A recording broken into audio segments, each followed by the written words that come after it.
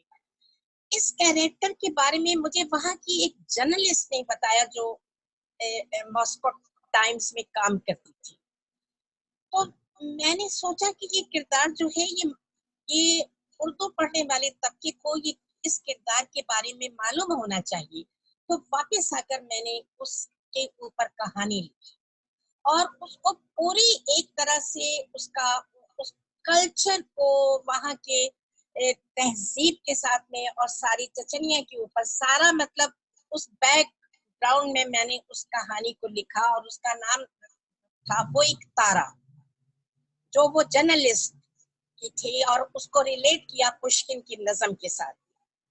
اس کے بعد میں پھر یہ ہوا کہ میں عراق گئی. تو عراق میں جب 2008 میں عراق گئی تھی اور 2003 میں وہاں پر آپریشن ہوا جب امریکہ نے وہاں پر یعنی حملہ کیا. تو جب میں گئی تو اس وقت بھی پورے بغداد میں اور پورے عراق میں امریکنز تھے. تو وہاں ایک شیلابی فیملی کی میڈیکل کی اسٹوڈنٹ لڑکی کو جس طرح سے امریکنز نے اس کو ریپ کیا اس کے بارے میں مجھے پتا چلا. تو واپس آ کر میں نے وہ کہانی لکھی. سری لنکا گئی تو وہاں تامل ٹائگرز نے جیفنا کے مسلمانوں کے ساتھ میں 1 گھنٹے کے نوٹس پر ان لوگوں کو وہاں جیفنا سے نکال دیا. وہ ایک کہانی کینڈی میں ایک فیملی نے مجھے بتائی جو افیکٹڈ تھی اس سے. اسی طرح سے مجھے بنگلہ دیش کی ایک کہانی تھی. تو ان سب کہانیوں کو میں نے لکھا اور پھر اس کی انگریزی میں ٹرانسلیشن ہوئی جس کا نام تھا دا اسکائی ریمینڈ سائلنٹ. تو یہ والی جو تھی سفروں کے ساتھ میں یہ کہانیاں اس طرح سے بنی کہ یہ کہانیاں ان کرداروں کے بارے میں تھیں جن کرداروں کا جو کردار کسی نہ کسی حوالے سے. تو فلسطین بھی جو تھا وہ اسی لیے مجھے ہانٹ کیا کہ میں مڈل ایسٹ میں جہاں بھی گئی، مڈل ایسٹ کے تقریباً وہ پوری بیلٹ جو ہے نا، میں نے مصر سے لے کر، مصر تو خیر افریقہ میں اس کا گیٹ وے ہے وہاں سے، لیکن مڈل ایسٹ کے سیریا، شام، مصر، یونان یعنی سوری جارڈن اور اس کے بعد میں بیروت، یہ سارے جو تھے ان میں سارے میں ملکوں میں گئی. تو میں نے ایک چیز کو محسوس کیا کہ میں جہاں بھی گئی فلسطین کسی نہ کسی اینگل میں ہر ایک کی زبان سے میں نے سنا. تو مجھے آیا کہ یہ اتنا بڑا ایشو ہے مڈل ایسٹ کے لیے. تو پھر اتفاق ہی تھا کہ جنگ والوں نے مجھ سے ایک ناول کے لیے فرمائش کی. تو انہوں نے کہا، میں نے اس وقت وہاں پر میرا خیال ہے نذیر لغاری صاحب تھے جو خود ہسٹورین تھے. تو انہوں نے کہا کہ اگر آپ اس موضوع پر ہمیں ناول لکھ کر دیں، تو چونکہ میرے پاس وہ سارا ایک طرح سے میں نے ان سارے علاقوں پر جیسے کہ مصر تھا، شام تھا، عراق تھا، جارڈن تھا، یہ سارے ملک جو تھے یہ میرے دیکھے ہوئے تھے اور میں ان کی تہذیب سے بہت اچھی طرح شناسا تھی اور میں اس کلچر کو بھی بہت حد تک پہچانتی تھی جو ایک طرح فلسطین میں پریویل کر رہا تھا، وہ سیریا کا اور وہ ایک طرح سے عراق کے ساتھ میں یہ سارے جو علاقے تھے یہی